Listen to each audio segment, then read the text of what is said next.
Just another routine mission. Why do they always say that before a mission? Of course it's routine. You haven't done anything yet. It's everything that happens along the way. The choices you make, the paths you choose, that turn the routine into anything but. Of course, that's how it started. A routine mission, answering a distress call. And look where that got me.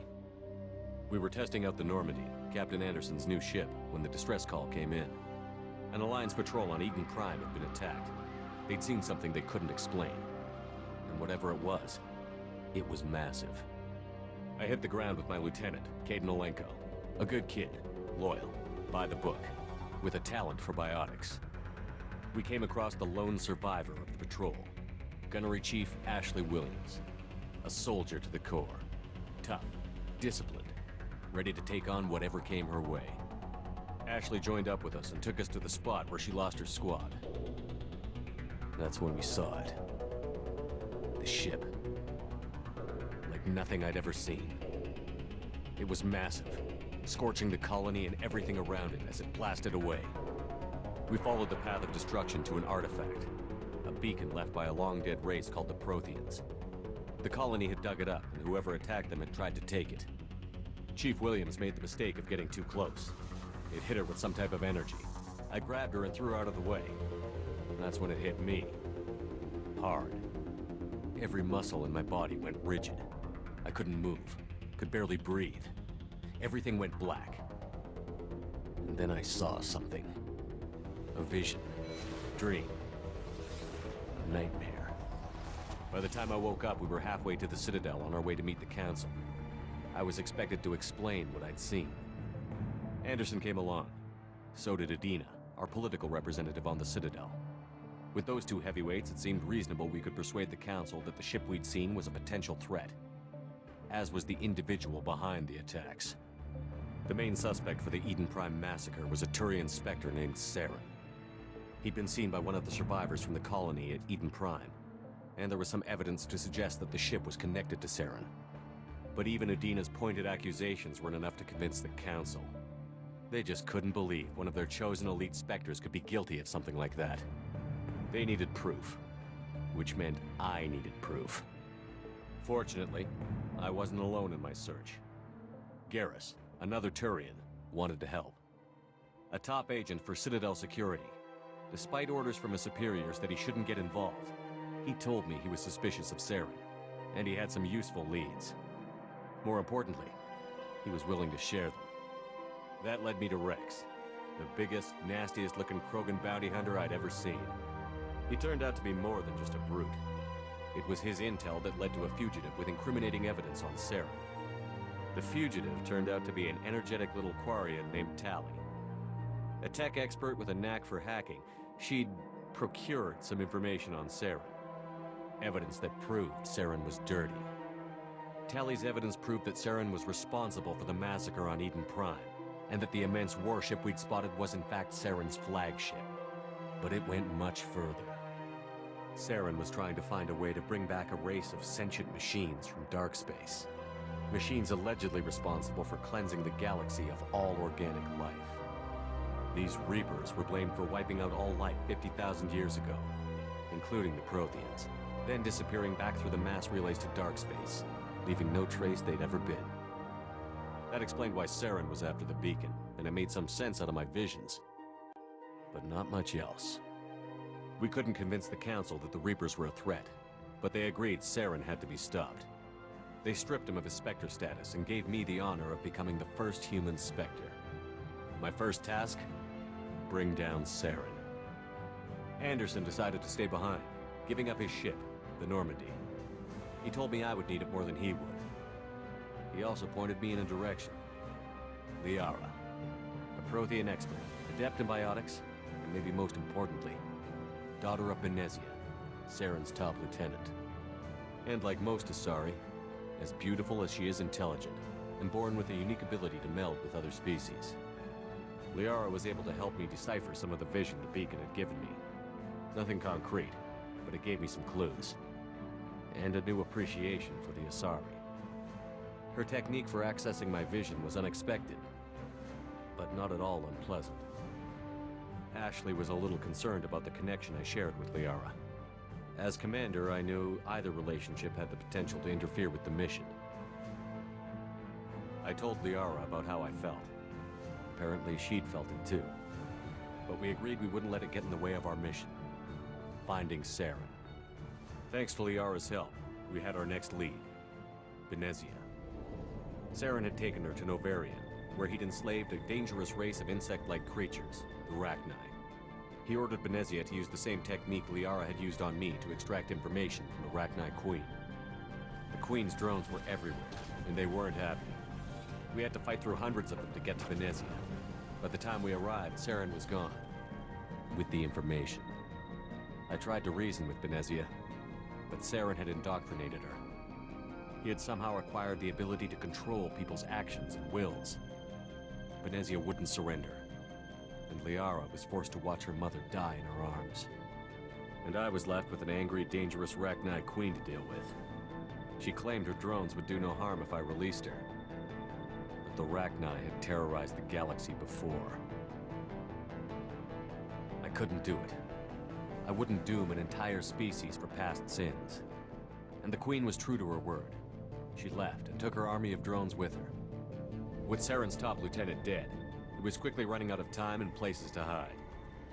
I tracked him down at his base on Vermeer, but we soon learned it was more than a base of operations.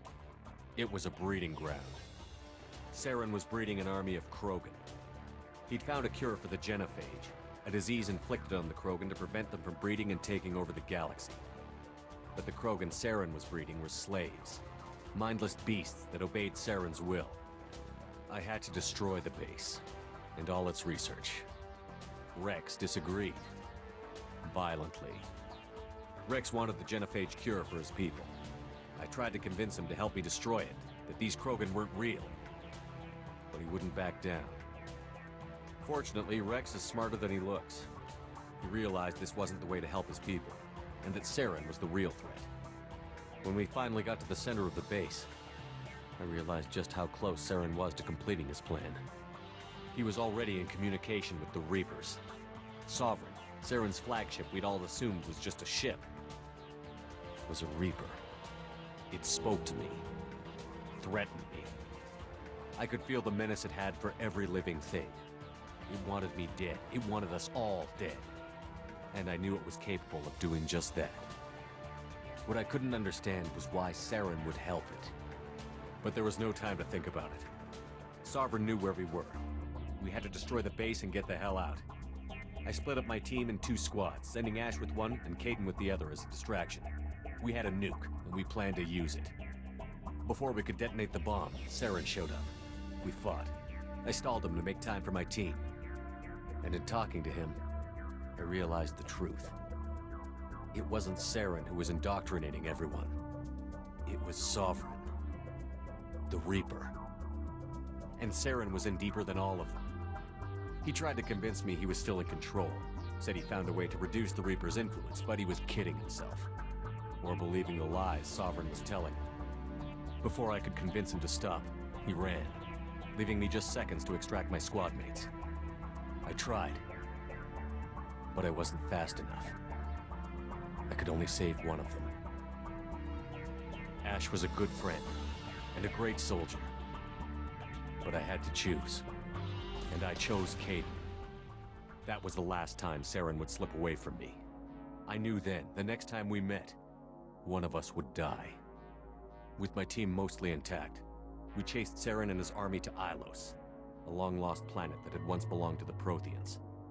As we prepared for what we knew would be a desperate fight, I spoke to my crew. We were just one ship, against Saren's growing army. I assured them all that despite the odds, we could defeat him. But Liara saw through my words. She knew I was hurting after Ash's death. She could sense my doubts. We both knew this mission could be our last. Until that moment, we'd put our feelings aside for the sake of that mission. But why wait? We gave in to each other, and it was perfect. While it lasted. We arrived on Ilos, close behind Saren.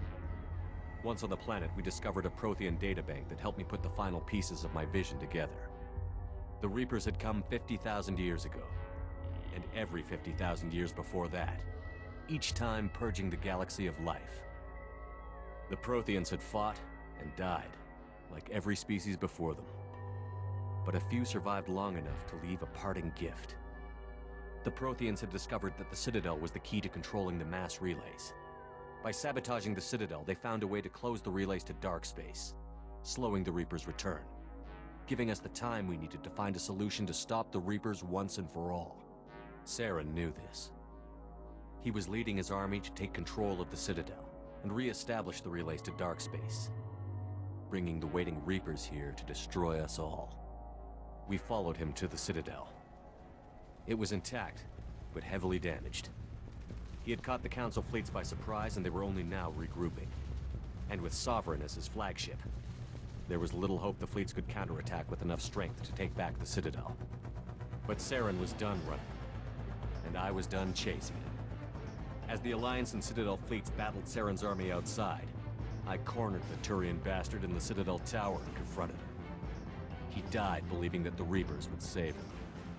As I fought to regain control of the Citadel, the Council's flagship, the Destiny Ascension, fell under attack.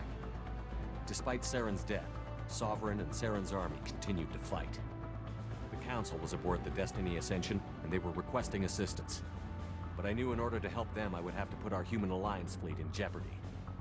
The Council had to be saved. They represented the hearts and minds of the galactic community. Without them, the fleets would be in disarray. Even with the Citadel back in my control, Saren defeated, and the Normandy leading the combined galactic fleet, the battle against Sovereign, a single Reaper, was relentless. It took the combined fleets of humanity and the other races, but in the end, Sovereign fell. But the costs were immense. While humanity's efforts in the war earned us our first seat on the Council, it was a hollow victory. The Reapers were still out there. I knew the fight was far from over, but as the one who'd led the fight against Saren, I was given new responsibilities. The choice of humanity's first counselor was left for me to decide. On the one hand, Udina, the lifetime politician. Ruthless and ambitious, he would easily navigate the political landmines that would soon be put in front of him. The other choice, Captain Anderson, the career soldier. Tough but fair, but a friend, and someone I could trust. Both great leaders in their own right. Anderson didn't want the job, which was a sure sign he'd be perfect for it. No ambition to get in the way. The war was over. The threat had passed. In time, the Council would rebuild itself. The Citadel could be repaired. Even the pain of lost friends would fade. But none of that mattered if the Reapers were still out there. And if they were all as powerful as Sovereign, we had to find a way to stop them. I had to find a way. I gathered my crew, took my ship, and went in search of answers. Officially, the Council would only say I was assigned to cleanup duty, rooting out any remnants of Saren's army. Just another routine mission.